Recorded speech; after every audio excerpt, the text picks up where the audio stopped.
Aquella noche de septiembre de 1994, el mar se tragó el barco y a las 989 personas que viajaban en él. Otro buque, el MS Mariela, se dirigió rápidamente al lugar para el rescate, pero pudo salvar pocas vidas. El gobierno inició una investigación para saber qué había ocurrido aquella triste noche, y después de varios meses de análisis, tuvieron su veredicto.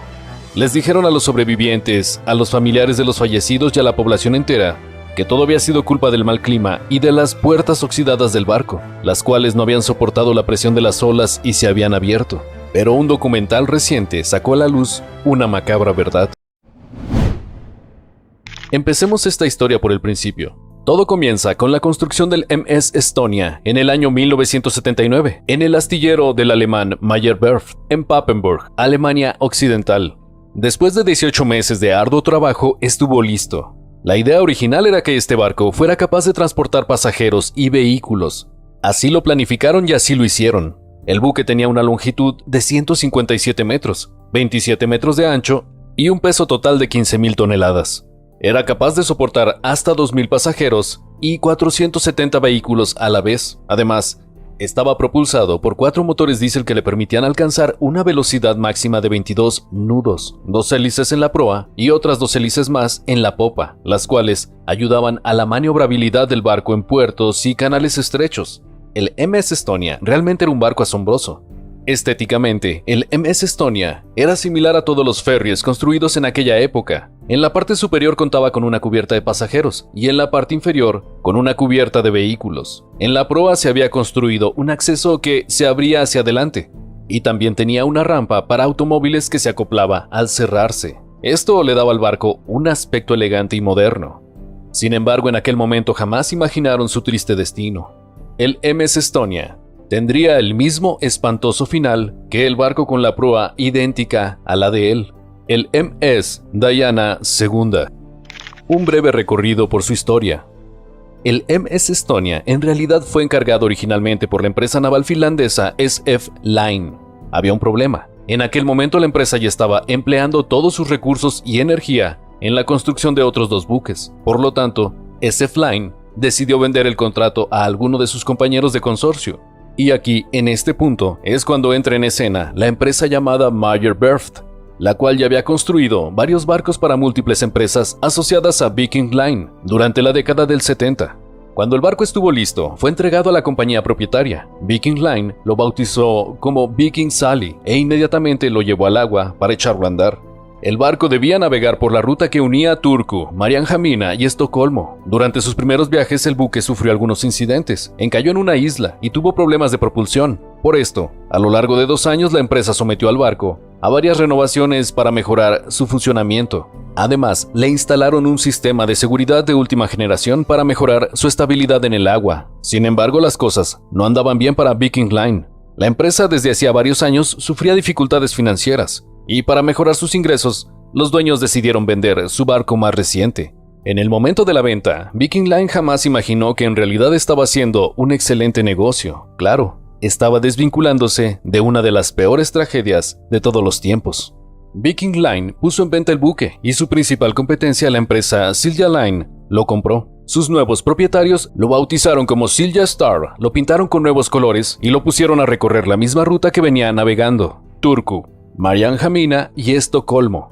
Y no, este no fue el final de su historia. De Silja Star, el buque pasó a llamarse Vasa King. Posteriormente, en enero de 1993, la historia volvió a dar un giro inesperado. El barco fue vendido una vez más. Ahora su propietario sería la compañía Est Line y navegaría por las aguas bajo el nombre de MS Estonia. La tragedia del Estonia. El 27 de septiembre de 1994, el MS Estonia se encontraba navegando por el mar Báltico para cumplir con su cometido. Debía transportar 989 personas. La ruta era de Tallinn, la capital de Estonia, a Estocolmo, la capital de Suecia. El barco zarpó de Tallinn por la tarde. Todo indicaba que el MS Estonia llegaría a destino por la mañana, aproximadamente a las 9:30 horas, pero eso jamás ocurrió. Pasada la medianoche, a las 00:58, lamentablemente, el desastre lo sorprendió.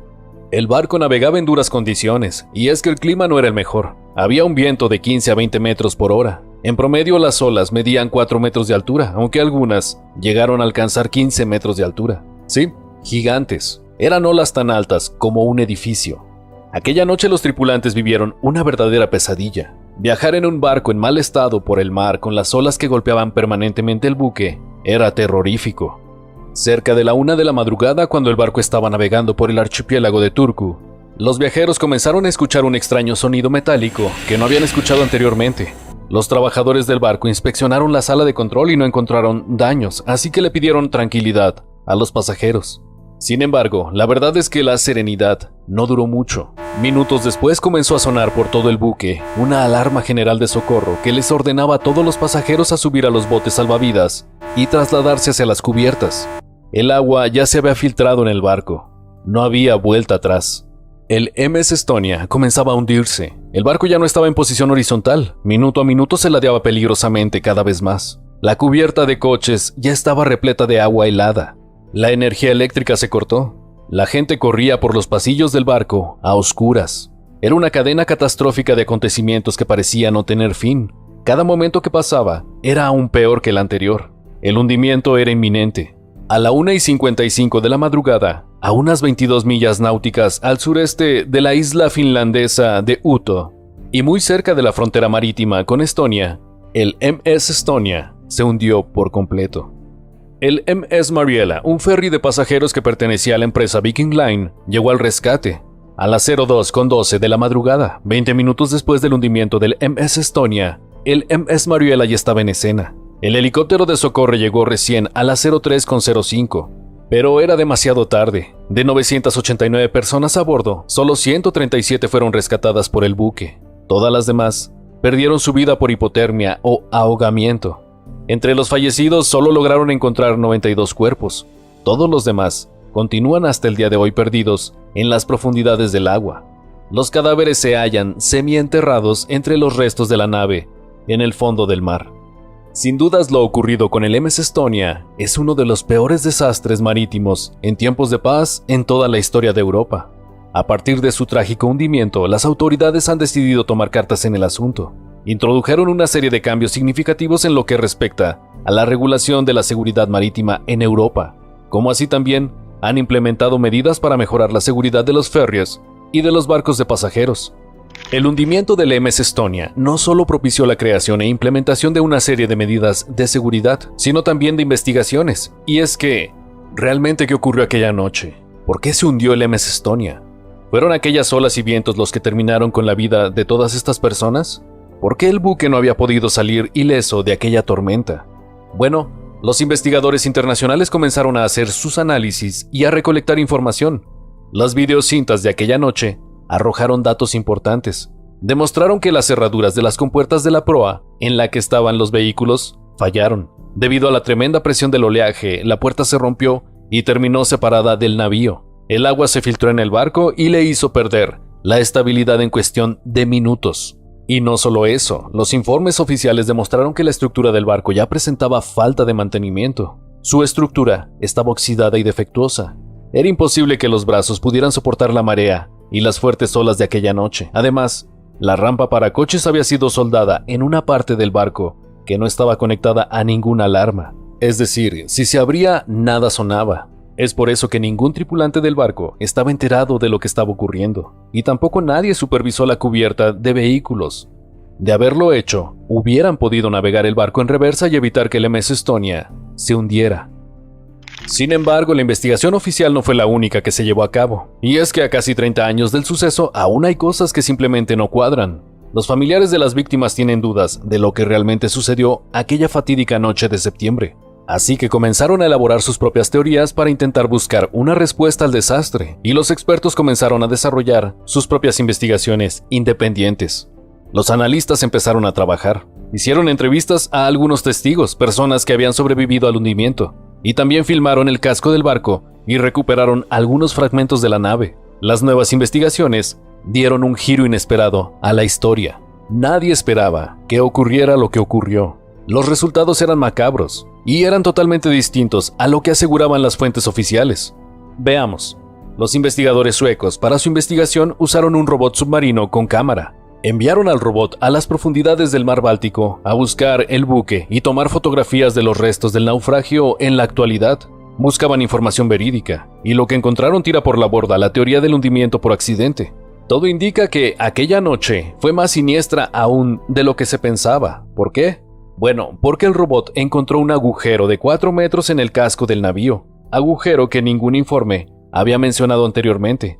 Además, según los expertos consultados, un agujero de semejante dimensión solo podría haber sido generado por una fuerza masiva externa. Entonces, ¿qué pasó aquella noche? ¿Fueron atacados?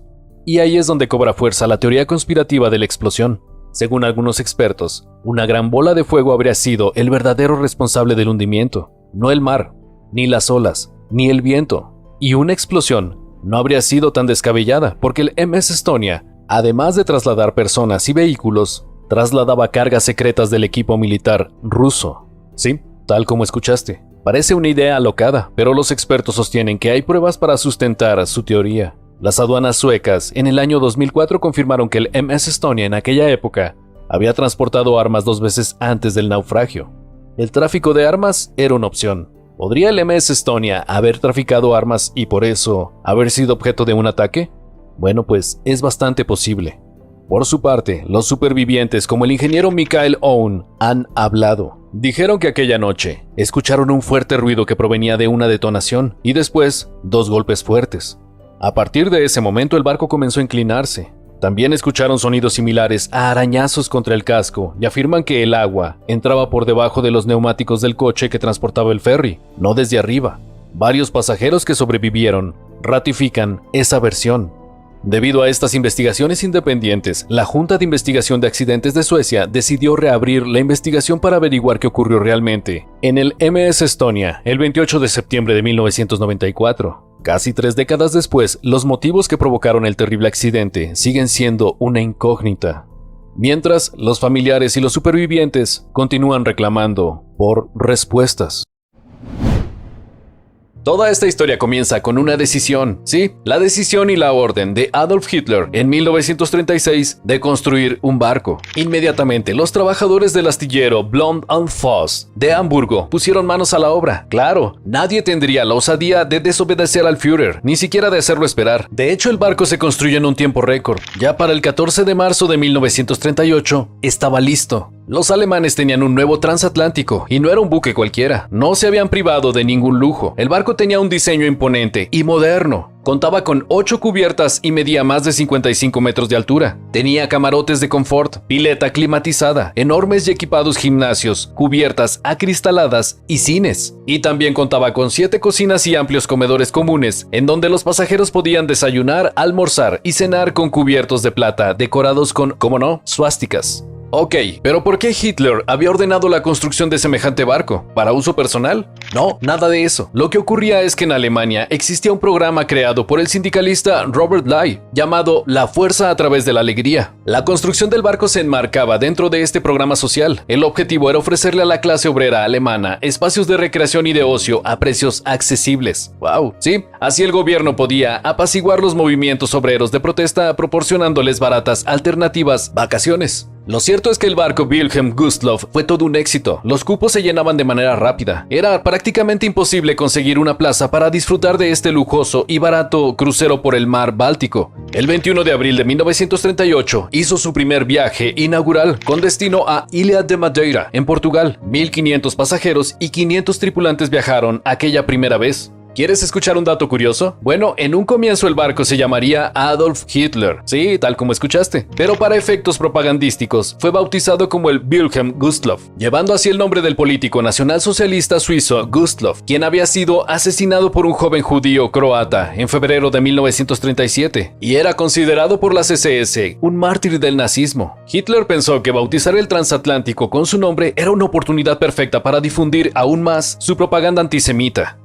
Pero la guerra no tardó en poner fin a la diversión. Cuando el 1 de septiembre de 1939 estalló la Segunda Guerra Mundial, la Marina alemana se vio obligada a transformar este gran transatlántico. Las vacaciones del pueblo alemán deberían esperar. Sobre el casco blanco del Wilhelm Gustloff se pintó una franja verde y se le agregó un emblema de la Cruz Roja en la chimenea. Así, de ser un barco destinado al ocio y a la diversión, el Wilhelm Gustloff se transformó en un hospital militar flotante al servicio de los heridos de guerra. Sin embargo, eso tampoco duró demasiado. El proyecto del hospital, en menos de un año, llegó a su fin. El Wilhelm Gustloff fue pintado de color gris naval y anclado en el puerto de Gdynia. En su cubierta se instalaron ametralladoras de armamento antiaéreo con 3 cañones de 105 milímetros y 4 cañones automáticos de 20 milímetros por banda. El buque estaba listo para adoptar una nueva función. Esta vez sería el cuartel de los futuros tripulantes de submarinos. Allí los miembros de la Armada podrían alojarse, entrenar y alistarse para la guerra. El Gustloff se había convertido en un barco estrictamente militar.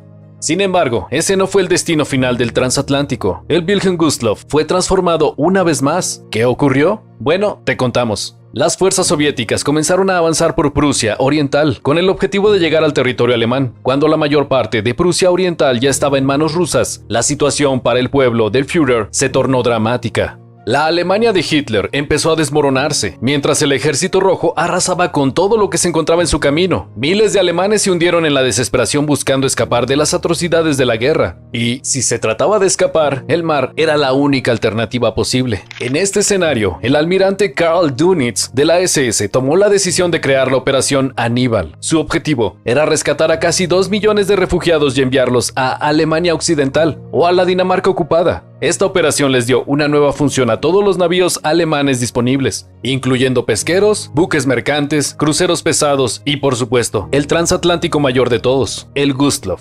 Esta vez el Wilhelm Gustloff serviría para evacuar a los soldados nazis y a los refugiados civiles que habitaban las provincias orientales de Alemania. 60.000 personas se amucharon en los muelles, anhelando subir al Gustloff. La prioridad eran los militares heridos y las mujeres con niños. La desesperación era tal que muchos hombres se escondieron en maletas y baúles de carga. Otros se disfrazaron de mujer o simularon tener bebés en sus brazos, mientras algunos otros arrojaron a sus hijos al agua desde la pasarela para salvarlos de morir arrollados por la multitud. Todo valía si se trataba de subir a bordo y escaparse del Ejército Rojo. Después de un caótico embarque, durante el mediodía del 30 de enero de 1945, los capitanes del Wilhelm Gustloff, Friedrich Petersen y Wilhelm Sand, recibieron la orden de zarpar del puerto de Gdynia. En el barco viajaban unas 10.000 personas. Esta cantidad excedía 5 veces por completo su capacidad, así que imagínense, los camarotes y los pasillos estaban repletos de gente. Los líderes del partido nazi compartían su camarote con 16 personas más. El hacinamiento y el hedor eran insoportables. Para tratar de ganar algo de espacio, los tripulantes tomaron la decisión de quitar los asientos del cine. Ese sería el lugar en donde dormirían algunos pasajeros. La lujosa pileta climatizada y la cubierta acristalada fueron reconvertidas.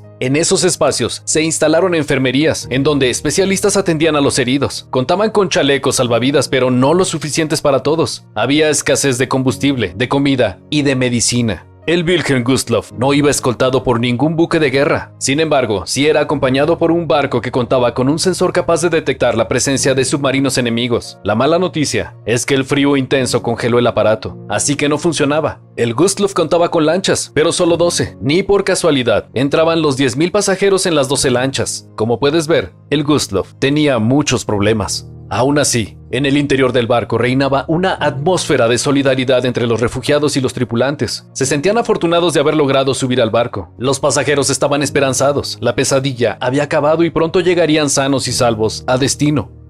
Aquel 30 de enero, cerca de las 20 horas, los altavoces del barco comenzaron a transmitir a todo volumen un discurso de 17 minutos de Hitler, en donde conmemoraba el aniversario número 12 de su ascenso al poder. Claro, nadie sabía que al mismo tiempo que la embarcación escuchaba atenta a su líder, el submarino soviético S-13 dirigido por Alexander Marianeska había avistado el enorme transatlántico alemán y se acercaba sigilosamente. Y es que no lo podían saber porque sus radares estaban congelados. El capitán del Wilhelm Gustloff no sabía qué había a su alrededor. Sin radares, el barco alemán navegaba en plena oscuridad hacia lo desconocido. Para evitar colisionar con otro barco, Petersen dio la orden de encender las luces de navegación durante un instante para evitar chocar. Pobre, jamás se imaginó las consecuencias. La luz encendida por solo unos segundos fue suficiente para condenar a Petersen y a todos los pasajeros a bordo. Las luces habían permitido al oficial ruso vislumbrar la ubicación exacta del Wilhelm Gustloff. Sin dudarlo, mientras se colocaba a una distancia aproximada de 1 kilómetro, ordenó el disparo de sus torpedos contra el barco alemán. A las 21 horas con 8 minutos, poco después del final del discurso de Hitler, comenzó el ataque. El primer torpedo impactó contra la proa del Wilhelm Gustloff. El segundo destrozó por completo el hospital. Los enfermeros y los heridos murieron al instante. Un tercer torpedo destruyó la sala de máquinas y cortó el suministro de energía eléctrica. Y hubo un cuarto que se atascó, por lo que jamás llegó a golpear al Wilhelm Gustloff. Pero de todas maneras, el daño ya estaba hecho. El hundimiento era inminente. El clima de solidaridad y tranquilidad de pronto se convirtió en una pesadilla. El Wilhelm Gustloff era un caos. La gente se agolpaba en las pocas lanchas que había. Sin embargo, había un gran problema. No solo eran pocas, sino que muchas de ellas tenían sus cables congelados. El terror que se vivió aquella noche en el Wilhelm Gustloff es difícil de describir. Los pasajeros desesperados por escapar se pisoteaban entre ellos. Muchas personas, al no conseguir lugar en los botes, saltaron a las aguas heladas sin salvavidas, ahogándose por el peso de la ropa de abrigo que llevaban. Hubo oficiales que mataron a sus propias familias para evitar que estos murieran de hipotermia en el mar. La mayoría de los pasajeros quedaron atrapados en salas, pasillos y camarotes, mientras el Wilhelm Gustloff se hundía. Para quienes están preguntando si nadie los ayudó, sí, el rescate llegó rápidamente, pero los torpederos, los cargueros y las lanchas alemanas no lograron salvar a todos los pasajeros. En total se rescataron 1.239 personas, mientras más de 9.000 murieron. Entre los sobrevivientes se encontraban tanto el capitán Petersen como el capitán Sand. De las 275 enfermeras de la Armada, solo se salvaron 3. Sin dudas, el hundimiento del Gustloff fue la mayor tragedia marítima de la historia moderna. El hundimiento del Wilhelm Gustloff fue una pesadilla, pero el horror para los sobrevivientes no terminó allí. Cuando llegaron a Alemania, fueron ignorados y amenazados. Sí, fueron amenazados por las juventudes hitlerianas, que no querían que saliera a la luz el ataque soviético. La noticia de aquella catástrofe sería un golpe demasiado fuerte para el país. Por lo tanto, los damnificados fueron obligados a callar lo que había ocurrido en el transatlántico. Por su parte, para los soviéticos haber hundido el Wilhelm Gustloff, símbolo del nazismo, era un gran orgullo. Sin embargo, el capitán Alexander Marianeska no fue considerado un héroe inmediatamente. Todo lo contrario, fue acusado por el alto mando naval de la Unión Soviética de alcoholismo. Marianeska se vio obligado a renunciar y a recluirse en un campo de concentración de Kolyma. Finalmente murió en la indigencia a causa de úlcera. Después de su muerte, en 1990, el gobierno ruso lo nombró héroe de la Unión Soviética. ¿Qué ocurrió con el Wilhelm Gustloff? Bueno, aunque los soviéticos lo hayan dinamitado para evitar futuras investigaciones, en 1995 buzos de aguas profundas redescubrieron algunas de sus partes. Al día de hoy, los pedazos del Gustloff reposan a unos 45 metros de profundidad, bajo las frías aguas del mar Báltico. Número 1. ¿Cuál era la misión del ballenero Essex? Oh sí, para que puedas entender mejor el naufragio del ballenero Essex, primero debemos nutrirnos con el contexto histórico. Ok, aquí vamos. A principios del siglo XIX había una gran demanda de aceite de ballena debido a su versatilidad y utilidad para hacer varias cosas. Bueno, estamos hablando de una era preindustrial, por lo tanto, el aceite de ballena se utilizaba principalmente como combustible para lámparas, proporcionando una fuente de luz más brillante y duradera que las antiguas lámparas de aceite de oliva, por ejemplo. Además, el aceite de ballena se usaba como lubricante industrial en maquinaria textil. Sí, así es, como puedes ver, el aceite de ballena tenía muchas utilidades. Es más, hasta se usaba como un producto cosmético, como lociones, cremas y jabones. Ok, ¿cómo te ves humectándote la cara con aceite de ballena? Bien, es por eso que el afamado buque capitaneado por George Pollard Jr., de 28 años de edad, partía hacia el Pacífico Sur, directo a las zonas de caza de ballenas, con 21 hombres a bordo, y en lo que sería un viaje de 2 años. Pero claro, gracias a una ballena, esta aventura duró menos, mucho menos. En casa se quedaban los niños, las mujeres cuidaban de ellos y hacia el mar iban los hombres de negocios rumbo a viajes incansables para cualquier mortal. Pero en aquellos tiempos era como un fin de semana para esos marineros rudos. Vivir en el agua con el peligro reinante era lo natural para los cazadores de ballenas, y fue así que el 20 de noviembre de 1820 se terminó lo que parecía ser divertido para el hombre. Como una ironía del destino, los marineros acostumbrados a matar grandes ballenas en busca de su preciada sustancia, se encontraron contra algo un poco más grande que un arpón. El poder de la naturaleza los ponía frente a frente contra un poderoso cachalote de 25 metros y 60 toneladas. Sí, un verdadero gigante de los océanos que con un solo golpe les demostraba quién reinaba en las aguas del Pacífico Sur. Número 2. El cachalote que los hirió de muerte. Sí, hay muchas especulaciones y teorías sobre qué fue lo que llevó a este majestuoso animal a embestir con tanta violencia al buque con 21 marineros a bordo. El naufragio del ballenero Essex pasó a la historia luego del encuentro con el cachalote y se convirtió, gracias a este protagonista involuntario, en uno de los 10 naufragios más conocidos de la historia. Mucho se habla de las historias de supervivencia, la imaginación de escritores, novelistas y directores de Hollywood, quienes siempre presentaron una imagen vengativa y enojada de este impresionante animal que arremetía contra el capitán Ahab. ¿Por qué? ¿Quiénes eran los que estaban realmente en el lugar que no les correspondía? ¿Acaso no se defendía? Ok. El cachalote, científicamente conocido como Physeter macrocephalus, es la especie de ballena dentada más grande del mundo. Sí, escuchaste bien, dentada. Los machos adultos pueden alcanzar longitudes de hasta 25 metros y pesar hasta 60 toneladas. Los cachalotes se caracterizan por su cabeza inusualmente grande, que puede representar hasta 1/3 de su longitud total. Sí, no tienen una cabeza de tontos. Es un depredador formidable, absolutamente temible y, en su dieta rica en proteínas, podemos encontrar calamares gigantes, pulpos, rayas y otras extrañas especies de cefalópodos. Escucha esto. Tiene la capacidad para bucear a profundidades asombrosas que superan los 1000 metros. ¿Qué? ¿Sí? ¿1 kilómetro? Sí, durante 45 minutos. Ok.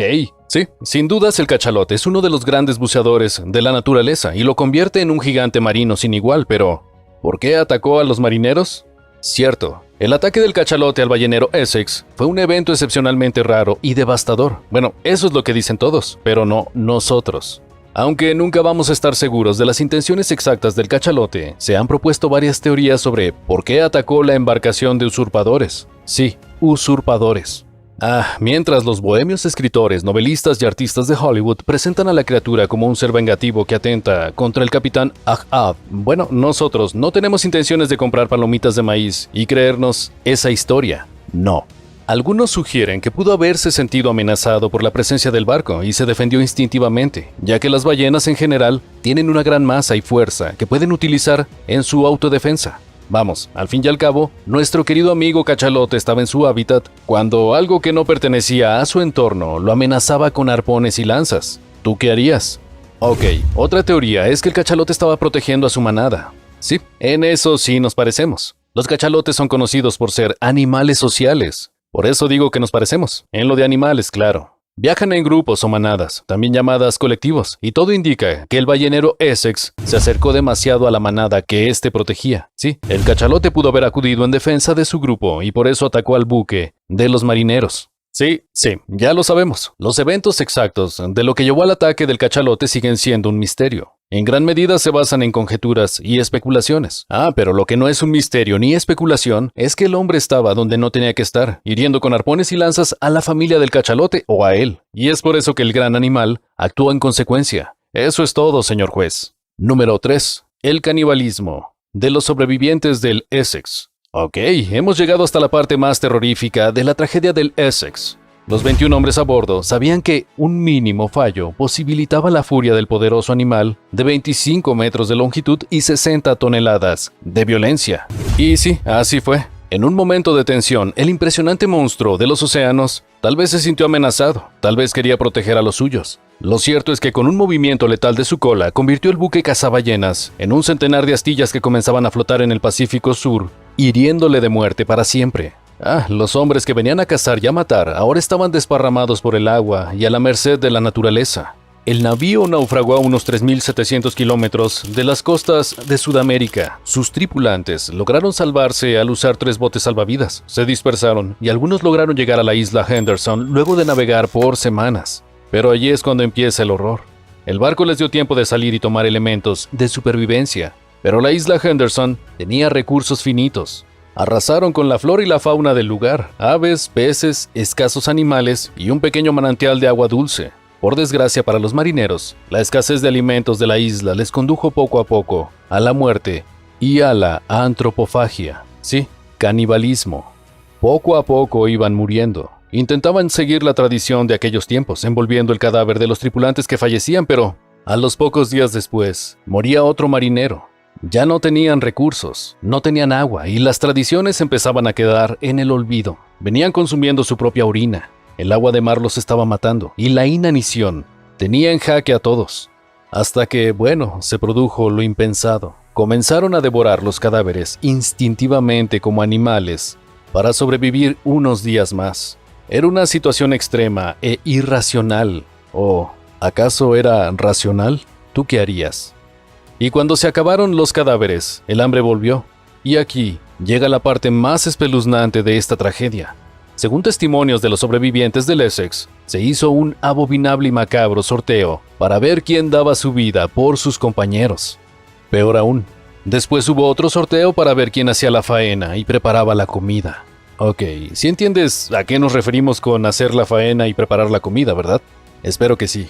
Desafortunadamente, uno de los que salió sorteado para colaborar con la causa fue el primo del capitán, Owen Coffin, quien, sí, dio su vida para que sus compañeros siguieran viviendo. Esta macabra lotería fue un acto desgarrador que ilustra la desesperación extrema a la que se enfrentaron los náufragos. El sorteo fue un intento de evitar que la decisión recayera en la violencia inhumana y bestial, pero aún así es un recordatorio impactante de las condiciones inhumanas a las que se vieron sometidos estos cazadores de ballenas. Esta parte de la historia del naufragio del Essex ha sido documentada en los relatos de los propios sobrevivientes y sin dudas, hiela la sangre el solo hecho de imaginarlo. Así que bueno, te hemos respondido las preguntas, pero espera, dejamos lo mejor para el final. Número 4. Los sobrevivientes y el rescate de los marineros. Muchos de los hombres estaban tan afectados por la tragedia que ni siquiera asociaban lo que estaba aconteciendo. Es decir, que no se daban cuenta de que estaban siendo rescatados. Los hombres se habían dividido en 3 grupos en distintos botes antes de comenzar a morir. El bote que comandaba Owen Chase fue rescatado por el ballenero Duffer. Estuvieron totalmente a la deriva durante 95 días. El bote que comandaba el capitán George Pollard Jr. fue rescatado por el mercante Indian, con los tripulantes moribundos, 93 días después. Algunos de los sobrevivientes dieron señales de rescate desde Valparaíso, Chile, para dar alerta que había marineros muriendo y varados en la isla Henderson. Para el momento del rescate del último de los 8 supervivientes, de 21 tripulantes que eran en total 7 marinos, habían servido de alimento a sus compañeros de naufragio. El último rescate se registró el 5 de abril de 1821. Luego de la terrible tragedia, fue el primer oficial Owen Chase quien escribiría el relato sobre el desastroso naufragio del ballenero Essex, el cual serviría de inspiración para la novela Moby Dick. ¡Wow! ¿Quieres saber más? Bueno, datos curiosos del ballenero Essex, Moby Dick. Moby Dick es una pieza fundamental de la literatura estadounidense que tiene una rica historia y una influencia que trasciende generaciones. Es tanto amada como odiada. Algunos críticos la encontraron confusa y pesada como una ballena de 60 toneladas, pero bueno, tal vez su mala prensa la ha convertido en un clásico literario. Escrita por Herman Melville y publicada por primera vez en 1851, la novela se tituló originalmente Moby Dick y, como te dijimos, fue inspirada por esta triste tragedia del ballenero Essex. Resulta que Melville había trabajado en barcos balleneros durante su juventud. Ok, sí. Lo que le proporcionó una comprensión profunda de la vida en el mar y la caza de ballenas con arpones. Melville agregó elementos ficticios significativos a la historia para crear una obra literaria impactante. El famoso personaje del capitán Ahab es un elemento central y fantasioso en la trama. Este capitán fue inspirado por el 2 veces náufrago George Pollard Jr. Sí, el capitán del ballenero Essex. A ver, espera, ¿dijiste 2 veces? ¿Por qué? George Pollard ¿estuvo en otro naufragio?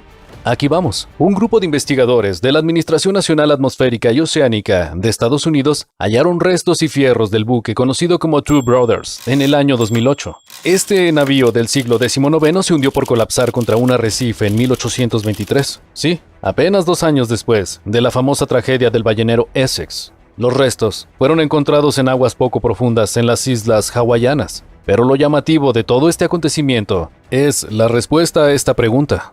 ¿Quién era el capitán de Two Brothers? Bueno, seguramente ya lo adivinaste. Sí, George Pollard Jr. Sí, el mismo hombre que sobrevivió al ataque del cachalote 2 años antes, el mismo hombre que inspiró al capitán de Moby Dick, es el mismo hombre que se hundió 2 veces en apenas 3 años.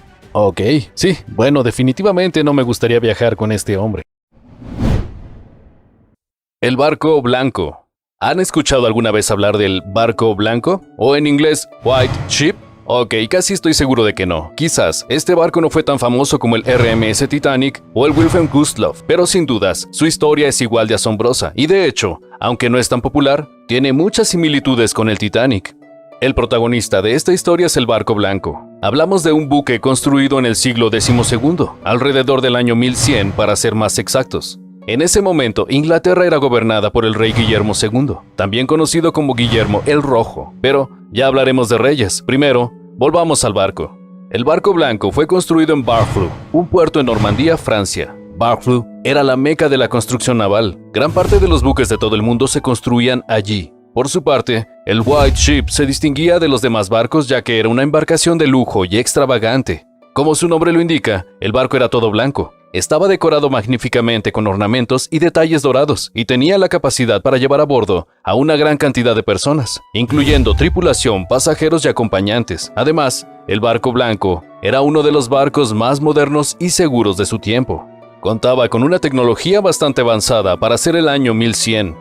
Estas asombrosas características no eran al azar. Fue construido con la mejor tecnología y con la más llamativa decoración por una razón. El barco sería utilizado para transportar personas de la aristocracia y la nobleza inglesa. La crème de la crème debía estar a la altura de las circunstancias. Sin embargo, ni la tecnología ni los sistemas de seguridad pudieron salvar el buque y sus pasajeros de aquella espantosa y triste tragedia.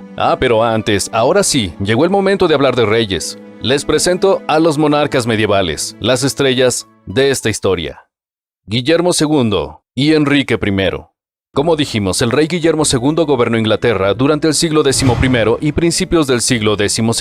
Más precisamente asumió al trono cuando falleció su padre en 1087. Así, fue el rey de Inglaterra desde 1087 hasta 1100. Tenía además poderes sobre Normandía e influencia en Escocia. Se le conoce por lo general por su sobrenombre, Guillermo Rojo. ¿La razón? Bueno, su apariencia, tenía cara enrojecida y durante su niñez tuvo cabello pelirrojo. Pero también se le conoce por su extravagancia, por su gobierno despiadado, por el odio de sus súbditos y por el rechazo que le tenía a la iglesia. Y es que todo indica que Guillermo II era homosexual, algo que la iglesia consideraba una herejía. Lo importante aquí es que fue precisamente bajo su reinado que se ordenó la construcción del White Ship. El 2 de agosto del año 1100 es una fecha trascendental para esta historia. El rey inglés Guillermo II emprendió un viaje a los bosques de New Forest para cazar.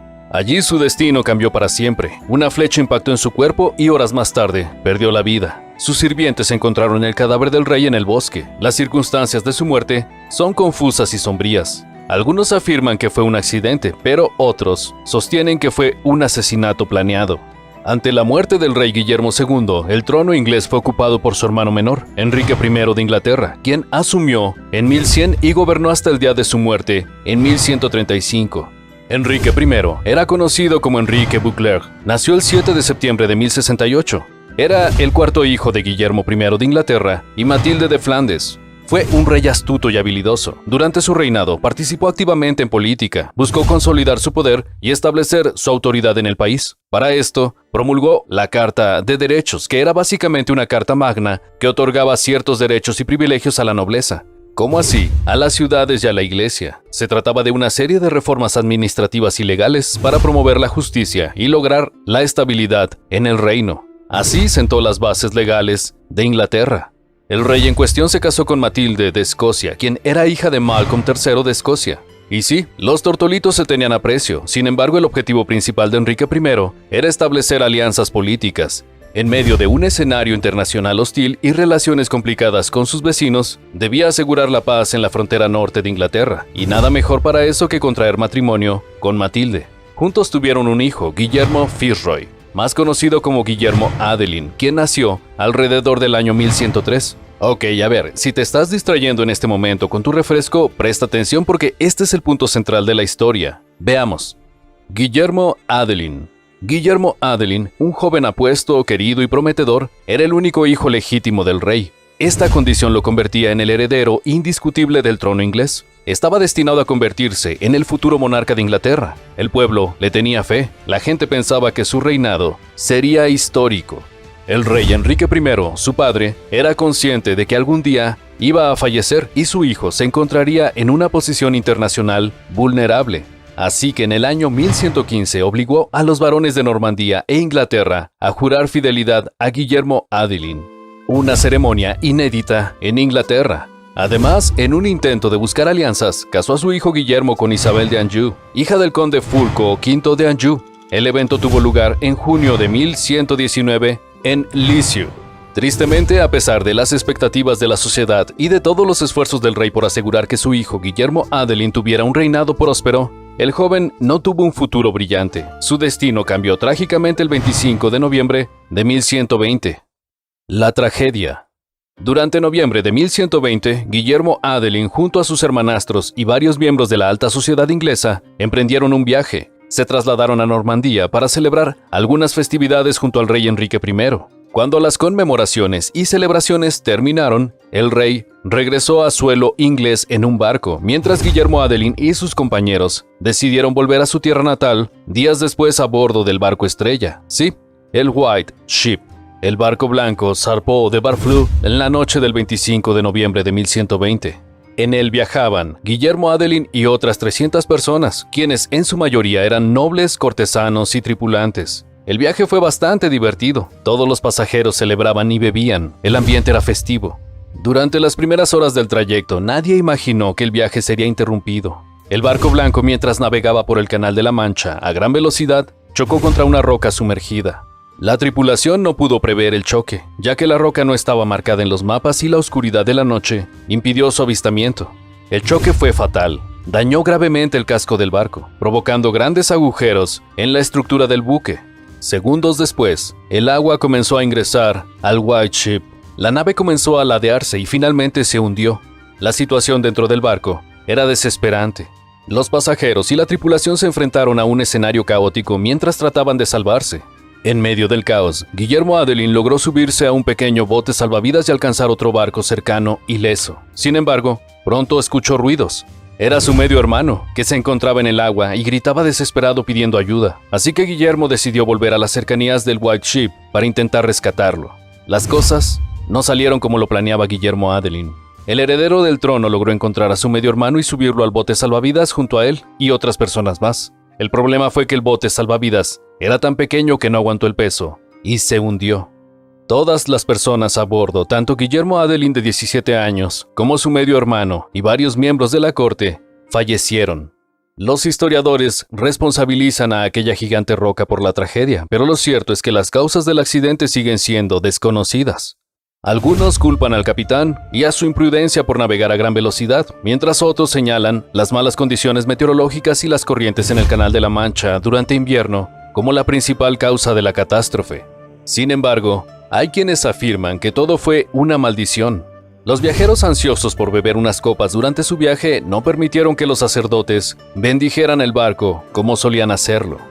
Aunque hay muchas dudas sobre las causas del accidente, la única certeza es que, de los 300 pasajeros a bordo del White Ship, solo sobrevivió una persona. No, lo siento, no sobrevivió Guillermo Adelin, sino un carnicero de Rouen. Este hombre fue recogido por pescadores a la mañana siguiente. Sombrías consecuencias.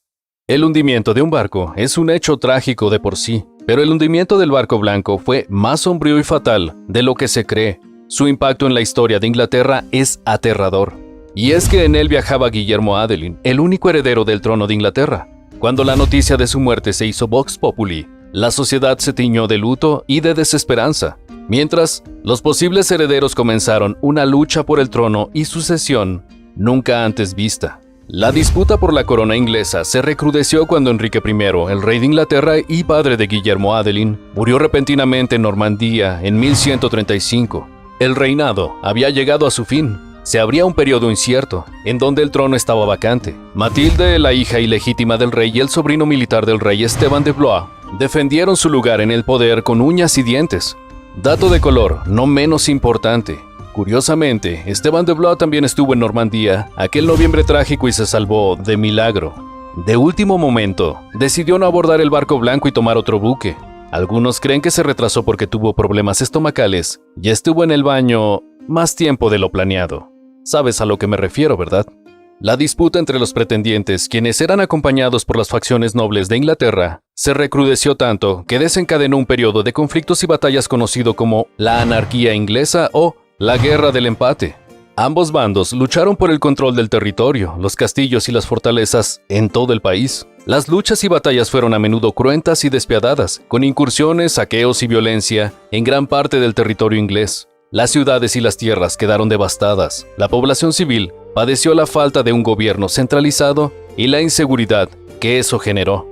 ¿Cómo terminó todo? Bueno, la lucha duró casi 2 décadas. Las facciones tuvieron victorias momentáneas y efímeras. Quien finalmente ascendió al trono en 1154 fue el sobrino del antiguo rey, Esteban de Blois. Matilde, aunque era hija de Enrique I, era mujer y el apoyo entre los nobles ingleses era escaso. Las posibilidades de ascender al trono eran pocas, así que Matilde decidió firmar un acuerdo de paz con Esteban de Blois. Esteban ascendería al trono, pero antes su muerte, su sucesor sería el hijo de Matilde, Enrique II. Y sí, parece un buen acuerdo, y lo fue, pero las consecuencias de la lucha descarnada fueron drásticas. El conflicto dejó a Inglaterra en un estado de inestabilidad política y económica, con ciudades y tierras en ruinas, y una población civil devastada. Así, aquel espantoso y tétrico naufragio que le quitó la vida a Guillermo Adelin tuvo consecuencias más nefastas de lo que se cree. El país entero quedó sumergido en hambre y crisis. Según el historiador británico Robert Lacy, el White Ship fue el Titanic de la Edad Media. En su viaje inaugural, el buque de alta tecnología naufragó debido a un obstáculo natural. Esta vez, en vez de un iceberg, fue una roca gigante. O quizás fue la maldición, no lo sabemos. Se han hecho varios documentales y se han escrito algunos libros sobre la historia del barco blanco. ¿Han leído Los Pilares de la Tierra? Escrita en 1989 por Ken Follett, esta novela popular cuenta la historia del hundimiento del barco y la posterior guerra civil entre Matilda y Esteban. Según el autor, el hundimiento no se produjo sorpresivamente, sino que el barco fue saboteado y todo estuvo planeado. Ok. El Yamato. Es curioso, por lo general, los libros de historia pasan por alto lo que ocurrió con el Yamato. Es un buque fantasma, parece no haber existido. Sin embargo, podríamos decir con certeza que el hundimiento del Yamato fue uno de los acontecimientos más trágicos de la Segunda Guerra Mundial. Fue un evento perturbador y sombrío, pero antes de sumergirnos en la tragedia, conozcamos al protagonista de esta historia. ¿Han escuchado hablar de él alguna vez? ¿Han visto alguna película o documental que haga referencia al Yamato? Apuesto a que no lo han hecho, pero no te preocupes, aquí te contaremos todo sobre él.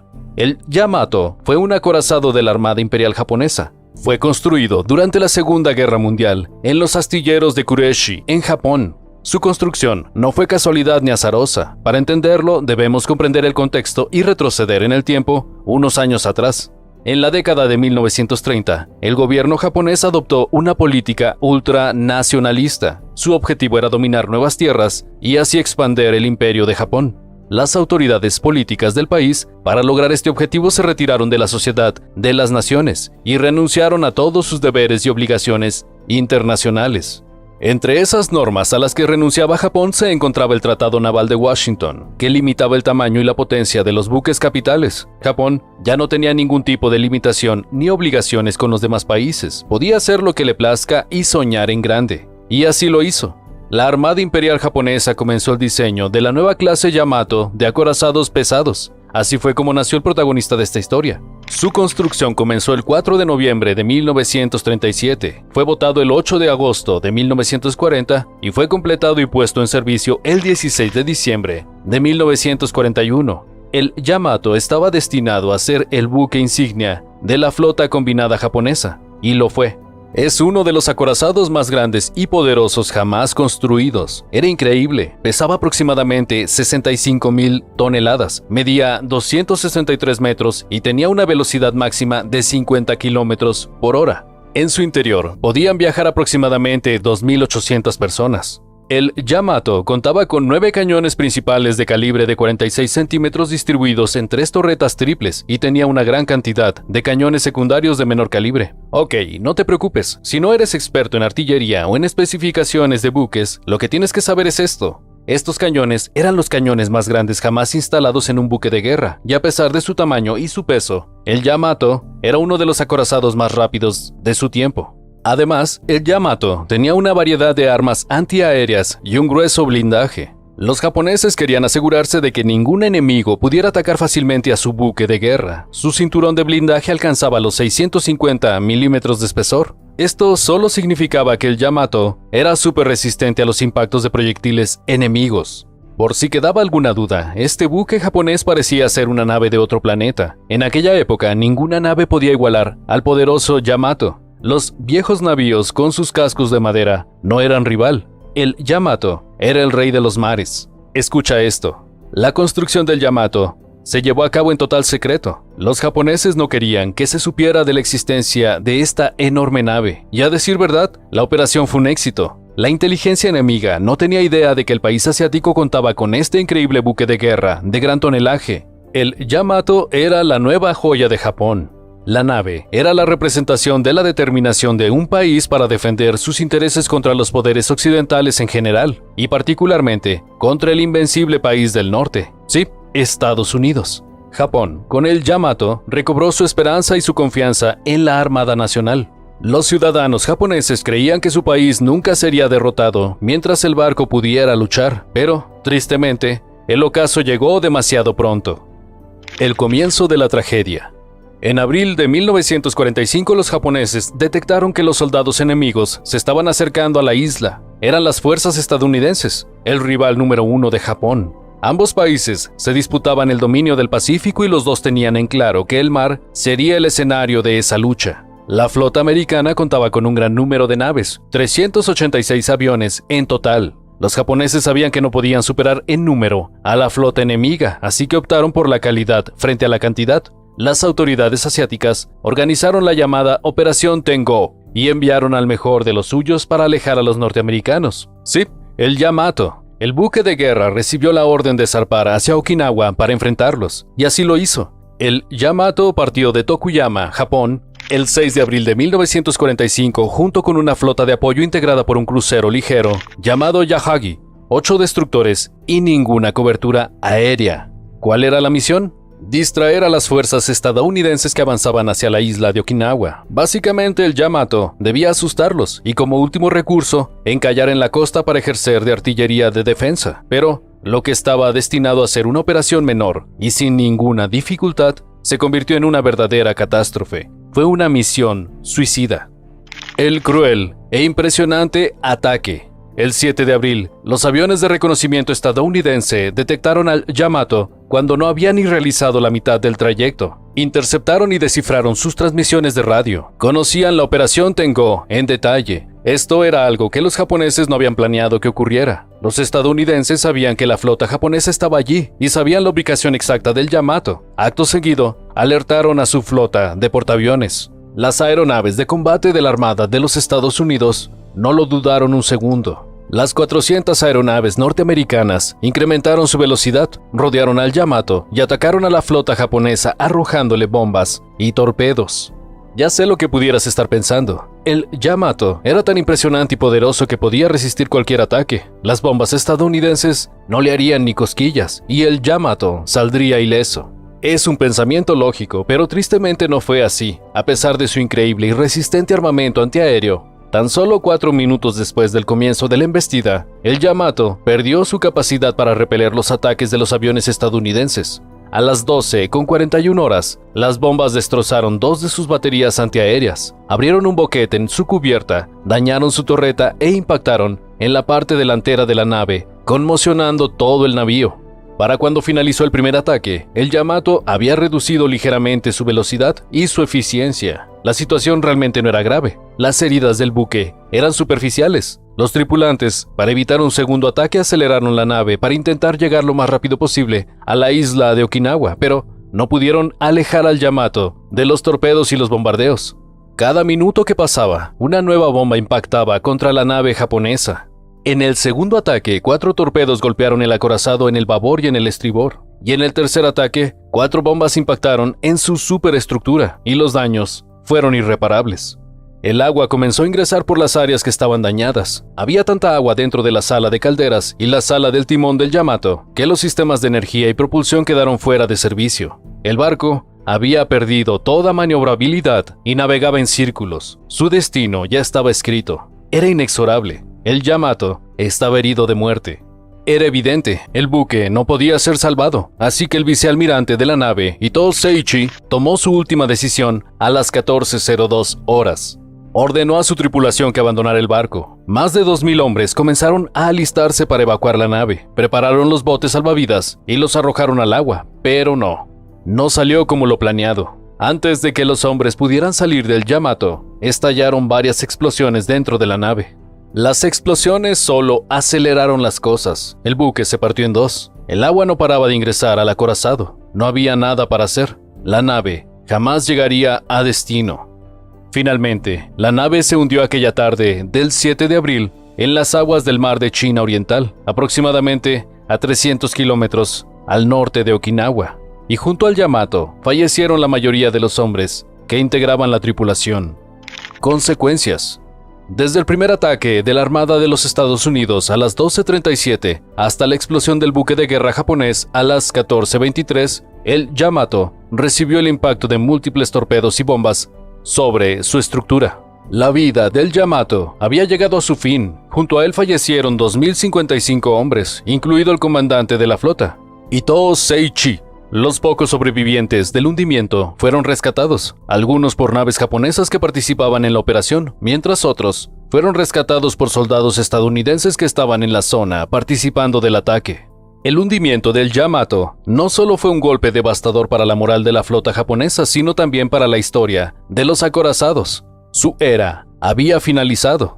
La guerra en el mar a partir de ese momento había cambiado para siempre. El imperio de los acorazados había llegado a su ocaso y en su lugar, el dominio de los portaaviones había llegado para quedarse. Sin embargo, los japoneses no se olvidan de su querido Yamato y de su trágico final. El Yamato fue inmortalizado de varias maneras: monumentos, museos, películas. En abril de 1968, los japoneses construyeron un monumento en la prefectura de Kagoshimashi para recordar y homenajear a las víctimas de la Operación Tengo. En 1974 se lanzó una serie de televisión que narraba la historia del acorazado, y en el año 2005 se creó el Museo Yamato. En él se encuentran exhibidas algunas partes de la estructura del buque. Todo lo que se hizo es una muestra de la gran importancia de la nave en la cultura del país del sol naciente. Al día de hoy, utilizan su nombre, Yamato, para referirse al final del imperio japonés, así que si algún día viajas a Japón y escuchas esa palabra, ya sabes a qué se refieren.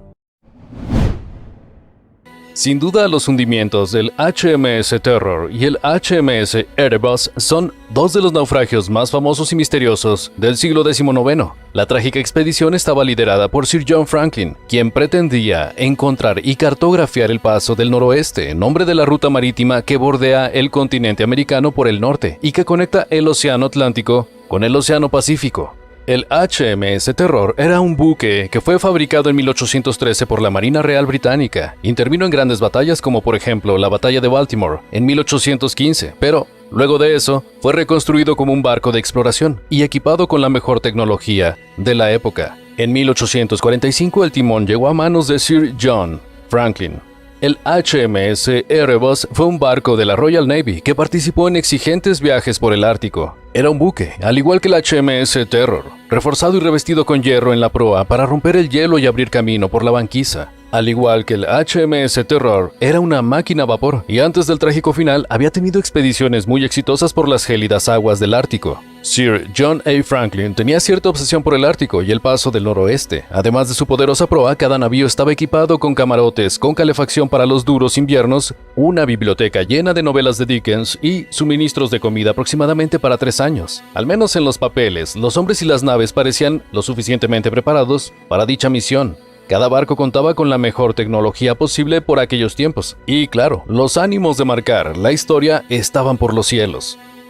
Pero no todo sería tan fácil. La misión se descontroló. En algún punto de 1847, Franklin había muerto, posiblemente por un ataque al corazón. Otros 23 tripulantes corrieron con la misma suerte que el capitán y morían en circunstancias aún más misteriosas.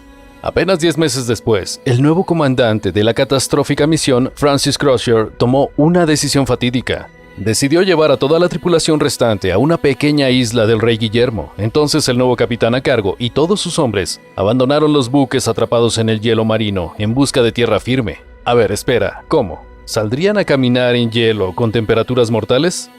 Pues sí. A ver, las hipótesis son escalofriantes. Hay versiones que afirman que la comida era suficiente, pero hubo un error garrafal en la preparación y rápidamente se quedaron sin suministros. Al parecer, gran parte de la proporción de alimentos entró en estado de descomposición y esto produjo síntomas de inanición, intoxicaciones, botulismo y la desesperación general que era escalofriante. Hasta el día de la fecha, bueno, no se supo jamás nada de ellos. Lo aterrador de esta tragedia es que pasaban los años y no había noticias de los dos buques y de la expedición de Franklin. Así que entonces, enormes equipos de búsqueda comenzaron a arriesgar sus vidas e intentar encontrar al HMS Terror y al HMS Erebus. Pero lo que descubrieron fue terrorífico. Una breve nota hallada bajo un montón de piedras en la isla Beechey, que cuenta parte de la espeluznante historia. Con fecha de abril de 1848 y firmada por Francis Crozier, mencionaba que habían quedado atrapados en el hielo marino hacía 1 año y medio. Además, cuenta la nota que habían fallecido 24 hombres, entre ellos el capitán John Franklin, y que él, junto con el resto de los supervivientes, tenían pensado caminar por tierra firme hasta un puesto de pieles a cientos de kilómetros de la tragedia. Posteriormente, los exploradores encontraron tumbas en la isla Beechey en el archipiélago canadiense con marcas en los huesos de los cadáveres típicas y símbolo de canibalismo. Una teoría espantosa afirma que cuando se quedaron sin suministros y todos sus alimentos entraron en estado de descomposición, los desesperados hombres hervían y se comían el cuero de sus botas para evitar el canibalismo. Y sí, por más increíble que parezca, bueno, esta hipótesis tiene un fuerte sustento, ya que quien lideraba los dos buques era nada más y nada menos que John Franklin, quien en expediciones anteriores por el Ártico se comió el cuero de sus botas y por eso cargaba con ese extraño apodo.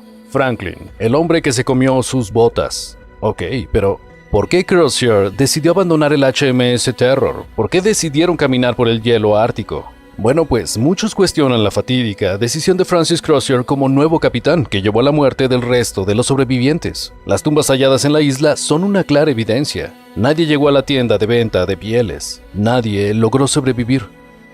El 29 de septiembre del año 2016, las familias de una remota aldea inuit celebraban un acontecimiento histórico. Un cazador de la comunidad les proporcionó información valiosa a los exploradores de la organización canadiense Arctic Research Foundation. Resulta que encontraron el HMS Terror. Luego de casi 170 años se volvían a tener noticias de uno de los buques más buscados de la historia. Nos han dado muchos abrazos y felicitaciones. Agradecemos a la comunidad inuit por su ayuda, dijo uno de los exploradores. Un cazador llamado Sammy Cockbeak y miembro de una unidad de las Fuerzas Armadas canadienses se unió a la búsqueda del barco perdido. Mientras navegaba, mencionó algo que había visto, algo muy extraño hacía 7 años en la Bahía del Terror, de la isla del Rey Guillermo. Se trataba de algo que no debería estar ahí. Era un alto mástil de madera que sobresalía del hielo, una visión algo extraña y confusa en el Ártico. Cockbeak pudo sacarle una foto al extraño hallazgo, pero lamentablemente perdió la cámara cuando ésta se le cayó del bolsillo con la prueba. Sí, ya sé lo que estás pensando, pero aún así, el cazador dio aviso de lo que había visto en el Ártico. Entonces, la Fundación de Investigaciones Marinas Canadienses decidió explorar para comprobar lo que había dicho el hombre. El barco yacía bajo 21 o 24 metros de agua. El mástil podía haber estado sobresaliendo del agua a simple vista durante los últimos 150 años, opinaba uno de los investigadores y responsables del hallazgo. Además mencionó que la tripulación podría haber acondicionado el barco cerrando las escotillas para hacer frente a otro brutal invierno en el Ártico y trasladarse todos hacia el HMS Erebus. Todo está donde se supone que debe estar. Lo extraño es que todas las puertas de los camarotes estaban abiertas de par en par. La única que estaba cerrada era la de Franklin. Eso nos provoca mucha intriga. Al parecer, en algún momento la población parece haber cogido sus pertenencias y salido del HMS Terror para volver al Erebus, decía el mismo investigador. Ellos creen que el entorno marino con los sedimentos formaron una perfecta cápsula del tiempo y hay grandes posibilidades de encontrar documentos importantes que aún se conserven lo suficientemente bien como para ser totalmente legibles. Serían pistas claves para rearmar lo que sucedió con el hundimiento del HMS Terror y el HMS Erebus. Otro de los exploradores y arqueólogos principales del proyecto recalcó: el buque está asombrosamente intacto. Al verlo cuesta creer que se trate de un pecio de 170 años. Estas cosas no se ven a menudo. Si bien el deceso de los 129 hombres sigue siendo sumamente misterioso, las cartas halladas de puño y letra de Francis Crozier alimentan las hipótesis de qué fue lo que le sucedió a Franklin. Al parecer, el capitán murió al menos un año y medio antes que el resto de los sobrevivientes. Pero, ¿qué fue lo que le sucedió? ¿Fue víctima de alimentos en descomposición o tuvo un ataque al corazón? Otro dato inquietante es que cuando los investigadores lograron ver imágenes de todos los camarotes del HMS Terror en 2016, la única zona bajo la cubierta a la que los equipos no pudieron acceder fue precisamente el dormitorio del capitán.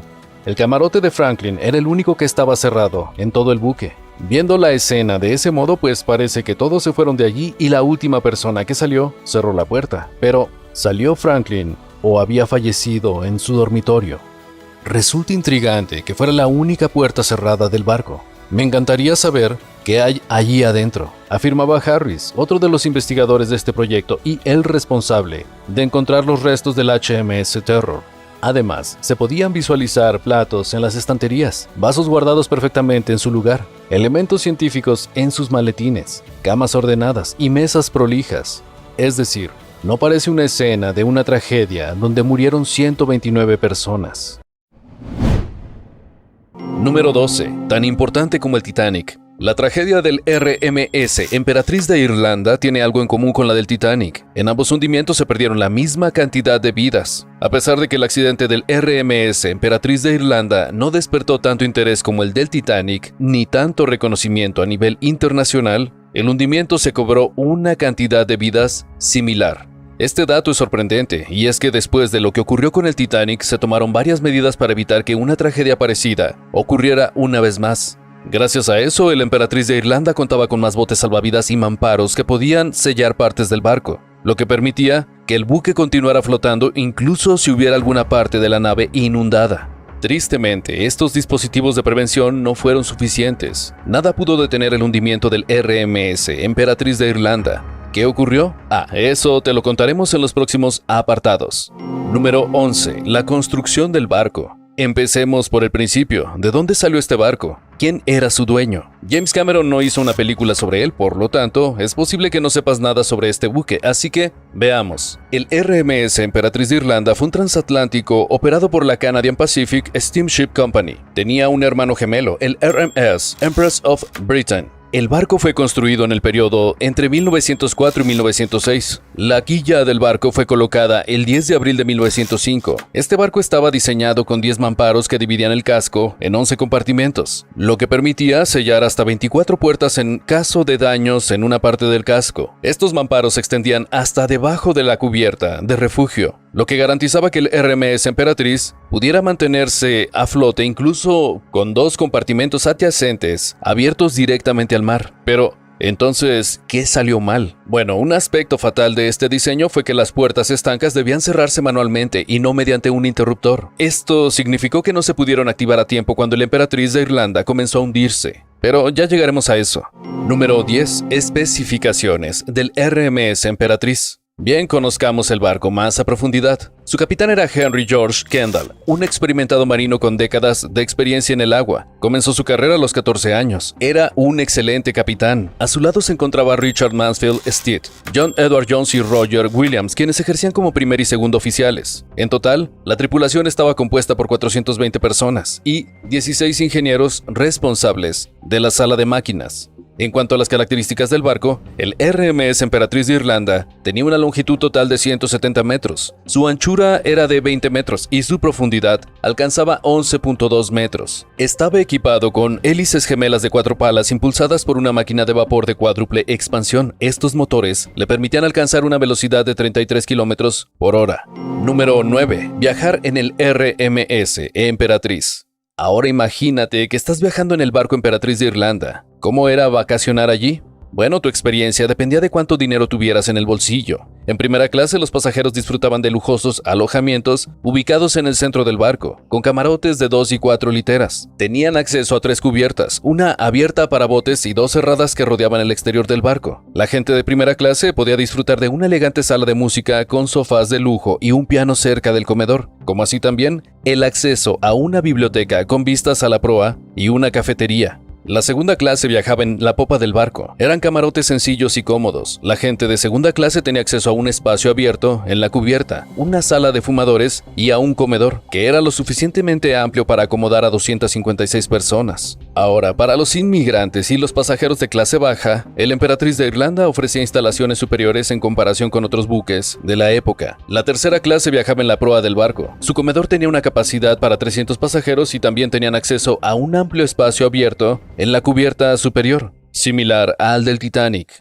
Número 8. Un barco súper popular. Para entender el auge del RMS debemos entender el contexto. Durante el periodo de 1901 a 1911, Canadá atrajo muchos inmigrantes. Esto no fue casualidad, el gobierno había creado una nueva política, entregaba tierras gratuitas a quienes deseaban dedicarse a la agricultura. El ministro de Interior de Canadá envió millones de folletos en varios idiomas europeos promocionando los beneficios de establecerse como agricultor en el oeste de Canadá. Esta estrategia captó la atención de cientos de miles de migrantes, particularmente escandinavos, y todos ellos se trasladaron en el RMS Emperatriz de Irlanda. En su primer viaje a través del Atlántico, el RMS Emperatriz de Irlanda transportó a 1,257 pasajeros, de los cuales 796 viajaban en tercera clase, incluyendo un gran número de niños pequeños. El barco era tan popular que siempre agotaba todos los lugares. En algunas ocasiones se veía obligado a dejar pasajeros en Liverpool a la espera del siguiente barco, debido a la sobrereserva. Hasta el momento del accidente, el RMS Emperatriz de Irlanda había completado 95 viajes exitosos y había transportado a 11,926 pasajeros. Número 7. El choque contra el SS Storstad. Ya lo sabemos, el RMS Emperatriz de Irlanda sufrió un accidente, pero ¿qué ocurrió? Bueno, en síntesis, el transatlántico chocó contra otro barco, el SS Storstad. Se trata de un buque carguero de bandera noruega que transportaba carbón entre Canadá y Gran Bretaña. Su capitán era Thomas Andersen. Este barco medía 134 metros de largo y 17 metros de ancho. Fue construido para realizar recorridos largos y cargar gran peso. De hecho, en el momento del accidente, el SS Storstad transportaba 11,000 toneladas de carbón. Nadie imaginaba que iba a ocurrir algo así. El 28 de mayo de 1914, a las 5 de la tarde, los barcos navegaban sin ningún problema por el río San Lorenzo. Los pasajeros del RMS Emperatriz de Irlanda disfrutaban de la hora del té, mientras los tripulantes comenzaban a preparar la cena de esa noche. Después de la carne y los postres, la mayoría de los pasajeros se fueron a sus camarotes a dormir, pero de pronto, ocurrió lo impensado. Número 6. La niebla, la culpable. Cerca de las 2 de la madrugada del 29 de mayo, una densa niebla envolvía el río, dificultando la visibilidad para la tripulación tanto del RMS Emperatriz como la del Storstad. Ante la incertidumbre, el capitán Kendall ordenó hacer sonar la bocina del barco para alertar al Storstad sobre su ubicación y evitar una colisión. Sin embargo, la niebla era tan espesa que distorsionaba las señales de emergencia de ambos barcos. A pesar de los esfuerzos por evitar el choque, el Storstad cambió su rumbo creyendo que estaba evitando a la Emperatriz de Irlanda, pero en realidad se dirigía directamente hacia él. Lo peor fue que la tripulación no se dio cuenta de la situación hasta que fue demasiado tarde. El capitán Kendall pensó erróneamente que al hacer sonar la bocina había disipado el peligro, pero de repente vieron al Storstad emerger de la niebla y dirigirse directamente hacia ellos. El capitán del barco intentó desesperadamente minimizar el daño gritando a través de un megáfono, pero el barco minero golpeó con fuerza el casco de la Emperatriz de Irlanda, permitiendo que las heladas aguas del río se filtraran a bordo a gran velocidad. Ya no había nada más que hacer. Número 5. La noche del terror. Durante los primeros 3 minutos después del impacto, el agua inundó rápidamente el barco y cortó la electricidad en el interior del buque. Los pasajeros que viajaban en el RMS Emperatriz no sabían lo que estaba ocurriendo. Muchos de ellos estaban dormidos. Cuando escucharon las sirenas, se despertaron y caminaron en completa oscuridad a la cubierta superior. Sin embargo, el caos se apoderó rápidamente del RMS Emperatriz. El barco se llenó de agua, los mamparos de última generación eran inútiles porque había que cerrarlos manualmente y la tripulación no llegó a tiempo. Cientos de pasajeros quedaron atrapados en el interior del barco. Y sí, como dijimos minutos antes, el barco contaba con botes salvavidas. El problema es que el Emperatriz de Irlanda comenzó a inclinarse rápidamente hacia el estribor y el ángulo impidió que los botes ubicados en el lado izquierdo pudieran ser usados. Solo se pudieron usar 5 botes. Afortunadamente, el SS Storstad ayudó con sus botes salvavidas al RMS Emperatriz. A los 14 minutos del impacto, el transatlántico se hundió hasta el fondo del río. Fue el peor desastre marítimo de la historia de Canadá. Número 4. Vidas perdidas. Tal como se mencionó anteriormente, el Storstad desplegó sus propios botes salvavidas para iniciar el rescate de los sobrevivientes del agua. Mientras tanto, el operador de radio del Point Air interceptó la señal de emergencia del RMS Emperatriz de Irlanda y de inmediato contactó con 2 vapores pertenecientes al gobierno canadiense. Estos barcos zarparon de la costa a las 2:30 de la madrugada y llegaron al lugar del accidente poco después de las 3. Lograron rescatar sobrevivientes y llevarlos al muelle Ropsky Wharf, en donde los esperaban médicos y suministros de emergencia. Aunque las operaciones de rescate fueron prontas, los daños severos del barco hicieron que se hundiera más rápido. Esto, sumado al problema de la oscuridad y el agua helada, produjo una catástrofe. Al salir el sol se confirmó que 217 personas habían sido rescatadas, pero lamentablemente 1012 pasajeros y tripulantes habían desaparecido. En cuanto a los infantes, de los 138 niños que había a bordo, solo 4 lograron salir a salvo. Lo peor de toda esta historia, el RMS Emperatriz de Irlanda siguió cobrándose vidas a lo largo del tiempo. Sí, así como lo escuchas. A diferencia del Titanic, los restos de la Emperatriz de Irlanda no se encontraban a una gran profundidad. Cualquier buscador experto podía visitar los restos. Sin embargo, el lugar del naufragio del RMS Emperatriz es más peligroso de lo que parece. Hay fuertes corrientes, el agua fría y poca. Para el año 2009, al menos 6 personas han perdido la vida al intentar bucear en los restos del barco. Número 3. Personajes particulares. El día que ocurrió aquel trágico accidente, viajaban en el barco algunas figuras importantes de la época. Lawrence Irving, hijo del actor de teatro victoriano Sir Henry Irving. El coronel Robert Bloomfield, del tercer regimiento montado de Nueva Zelanda, acompañado de su hija y su esposa. Sir Henry Seaton Carr, antiguo miembro de la Cámara de los Comunes británica. El editor asociado del Financial Times, Wallace Palmer, junto a su esposa. Y Henry Lynn, el director de la firma Lynn Sonan, que en 1914 fue la compañía farmacéutica más importante de Canadá. En el barco también viajaba otra persona importante, Henry George Kendall. Sí, hablamos del capitán del buque. Kendall logró sobrevivir al accidente del RMS Emperatriz de Irlanda y años después sirvió en la Primera Guerra Mundial. Número 2. El robo menos esperado. Quizá este sea el dato más sorprendente de toda la tragedia del RMS Emperatriz de Irlanda. Muchas personas sin escrúpulos saquearon objetos del barco hundido, incluso huesos humanos. Sí, esto es real. En 1999, los restos del naufragio del RMS Emperatriz de Irlanda fueron designados como un sitio de importancia histórica y arqueológica, quedando protegidos por la Ley de Bienes Culturales de Canadá. Esta medida tenía como objetivo evitar que cualquier persona accediera al lugar sin autorización. Lamentablemente, antes de que existiera esta ley de protección, muchos buzos extrajeron huesos de más de 1000 personas que perdieron la vida a bordo del barco. Número 1. Un desastre marítimo. Ok, probablemente te estés preguntando qué ocurrió con el SS Storstad. No te preocupes, no tuvo un final tan trágico. A pesar de los daños sufridos, el Storstad no fue gravemente afectado. Esto permitió que después del choque su capitán continuara el viaje hasta Quebec. Hasta el hundimiento del RMS Emperatriz de Irlanda, este era considerado como el segundo peor desastre marítimo del mundo que no fuera producto de la guerra, justo detrás del Titanic. Sin embargo, el 21 de diciembre de 1987, este puesto fue arrebatado por un ferry de pasajeros llamado Don Paz, que se hundió cerca de Filipinas, provocando la pérdida de más de 4000 vidas. Sin embargo, la tragedia del RMS Emperatriz no fue olvidada. En el año 2014, en el centenario del naufragio, se llevaron a cabo distintas actividades con la participación de descendientes de víctimas y sobrevivientes para conmemorar el evento. En años recientes, el Museo de la Emperatriz de Irlanda ha estado buscando a los descendientes de las víctimas del naufragio, y alrededor de 100 de ellos han compartido los testimonios de sus ancestros, para que puedan ser compartidos con el público. Les presentamos al Carpathia. Su nombre completo es RMS Carpathia, inspirado en los montes Cárpatos de la cordillera europea. Este transatlántico británico fue construido en septiembre de 1901 por la compañía naviera Cunard Line, una de las empresas navales más importantes del mundo. Les vamos a contar su historia. Presten atención. La compañía Cunard Line en la década de 1890 no tenía comparación en el mundo. Sin dudas, lideraba el mercado naval. Los transatlánticos que habían lanzado al mercado El RMS Campania en 1892 y el RMS Lucania en 1893 sorprendieron al mundo entero. Sus grandes tamaños y la velocidad que alcanzaban nunca se habían visto antes. De hecho, ambos ganaron la Banda Azul, un importante premio de reconocimiento por la rapidez con la que se trasladaban en el océano. Sin embargo, a mediados de esa década, las cosas comenzaron a cambiar. Su hegemonía comenzó a tambalear. Y es que la compañía británica White Star Line y otras empresas alemanas lanzaron al mercado nuevos, modernos y equipados transatlánticos que se transformaron en una verdadera competencia para la Cunard Line.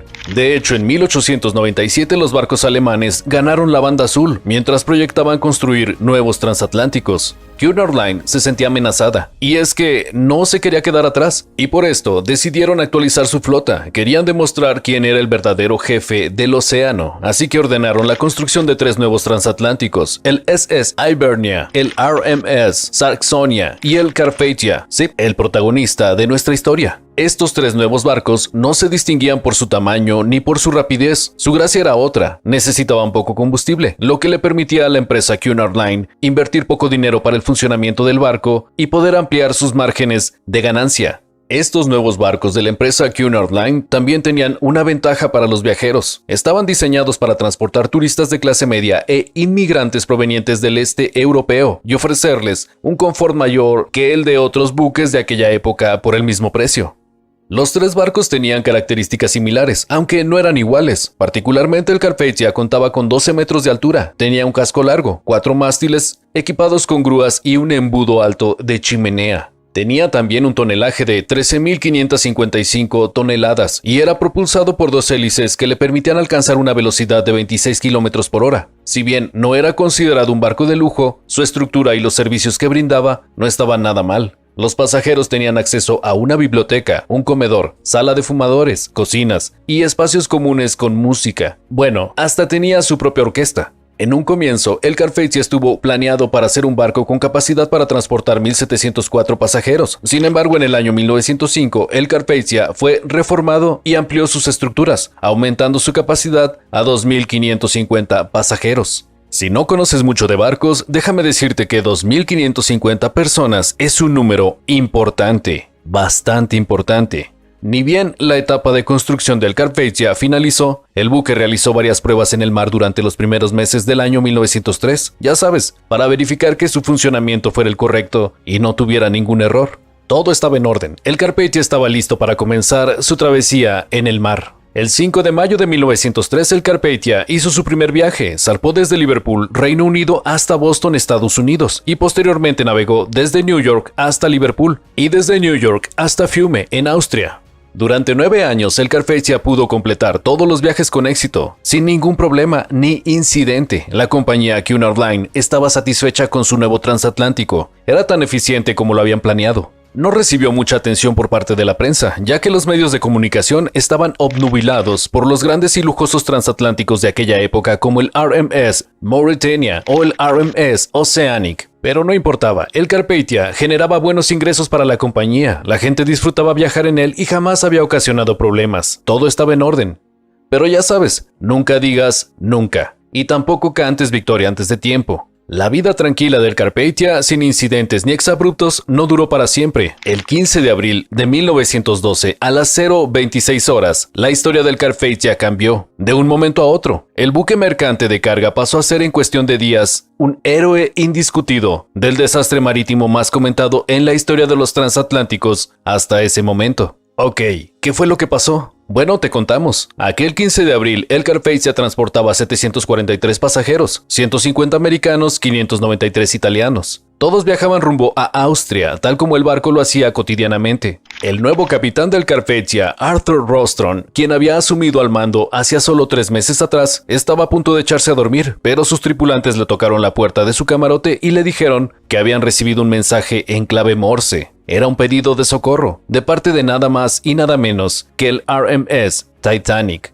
El capitán inmediatamente cambió el rumbo del buque y le comunicó a la tripulación lo que estaba sucediendo. Les dio específicas directivas a los trabajadores del Carpathia. Ordenó que se apagara la calefacción del barco para que las máquinas pudieran hacer uso de todo el vapor disponible. Pidió que los botes salvavidas estuvieran preparados para ser usados, prendió la iluminación a lo largo de los costados del buque y abrió todas las puertas del casco exterior. No solo la tripulación se puso manos a la obra, los pasajeros también. Se prepararon para recibir a 2,000 pasajeros del Titanic con mantas, ropas de abrigo, café, coñac y whisky. Además, pusieron a disposición todas las camas del barco y la ropa que tenían. El Carpathia debía rescatar al Titanic y así lo hizo. Llegó lo más rápido que pudo. El Carpathia jamás había navegado tan rápido y no exagero, Rostron batió su propio récord de velocidad, 32 km por hora. El Titanic estaba a 107 km del Carpathia. El barco comandado por Rostron llegó al lugar de la catástrofe solo 200 minutos después. Cuando el Carpathia llegó a destino, eran las 4 de la mañana, y allí lo vio. Un iceberg había herido de muerte al más grande y lujoso transatlántico de aquel momento. Era una tragedia. El Carpathia había llegado para auxiliarlos. Toda la operación de rescate de los sobrevivientes del hundimiento del Titanic se prolongó aproximadamente 4 horas y media más. Se llevó a cabo de forma tranquila y ordenada. Todos los sobrevivientes subieron sin empujarse, sin hablar, en silencio. Y al finalizar el cielo estaba claro, había amanecido. El Carpathia había logrado rescatar 705 pasajeros y el último en embarcar fue el oficial Charles Lightoller. Cuando la operación de rescate terminó, el capitán del Carpathia tomó una importante decisión, y es que la misión en realidad aún no había terminado. Al Carpathia y sus pasajeros les esperaba una compleja travesía, el regreso. En ese escenario, Rostron ordenó cambiar su recorrido. En vez de continuar su viaje a Europa, regresarían a New York para poder trasladar a los sobrevivientes del Titanic a su hogar. En el trayecto de regreso, el capitán del barco gemelo del Titanic, el RMS Olympic, se ofreció a transportar a los supervivientes, pero Rostron se negó. Y es que él pensaba que el hundimiento era un hecho reciente y no quería generarles más angustia a sus pasajeros al pedirles que viajaran a bordo de un barco prácticamente idéntico al Titanic. El viaje de regreso estuvo plagado de tormentas y bancos de niebla, pero el Carpathia logró superar la adversidad con éxito. Finalmente el Carpathia llegó al puerto de New York el jueves 18 de abril a las 21:25 horas. Miles de personas se acercaron al puerto a recibirlo. Algunos eran familiares de los pasajeros del Titanic, pero otros simplemente eran ciudadanos curiosos. Al día siguiente se le entregó a la tripulación medallas de bronce y plata como agradecimiento por la labor de rescate que habían llevado a cabo y por su valentía. La prensa y el pueblo estadounidense los consideraron héroes. Posteriormente, el Congreso de los Estados Unidos le obsequió una medalla de oro a Rostron, el capitán del Carpathia. El rey Jorge V de Inglaterra lo nombró caballero. Y no era para menos. Rostron y su tripulación habían sorteado un océano congelado, rescataron 705 sobrevivientes y los llevaron de vuelta a tierra sanos y salvos en medio de una tempestad infernal. El mundo entero estaba conmovido. Pues sí, el hundimiento del Titanic había cambiado totalmente la historia del Carpathia. De ser un barco poco conocido, pasó a ser el protagonista de los titulares de todos los diarios del mundo. La popularidad del Carpathia creció a pasos agigantados y Rostron, su capitán, se convirtió en la estrella del momento. En aquel momento, jamás nadie imaginó que el Carpathia, el heroico barco auxiliar del Titanic, 6 años después tendría también un trágico final. Ok, ¿qué fue lo que ocurrió? Veamos. En el año 1914 estalló la Primera Guerra Mundial, y en ese contexto el Carpathia continuó su servicio comercial, pero ya no solo transportaba pasajeros de clase media o inmigrantes, sino también transportaba tropas desde América del Norte hacia Europa. Sí, y el gobierno alemán lo sabía. El 17 de julio de 1918 ocurrió la gran tragedia. El submarino alemán SMU-55 encontró al Carpathia navegando cerca de la costa de Irlanda y lanzó sus torpedos en contra de él. El primero impactó en el almacén de carga y de carbón del Carpathia. El segundo golpeó la sala de máquinas y ocasionó una gran explosión que destruyó los sistemas eléctricos y la radio del barco. Y hubo un tercer torpedo que impactó en el Carpathia recién 30 minutos después, pero ya no importaba. Su hundimiento era inevitable.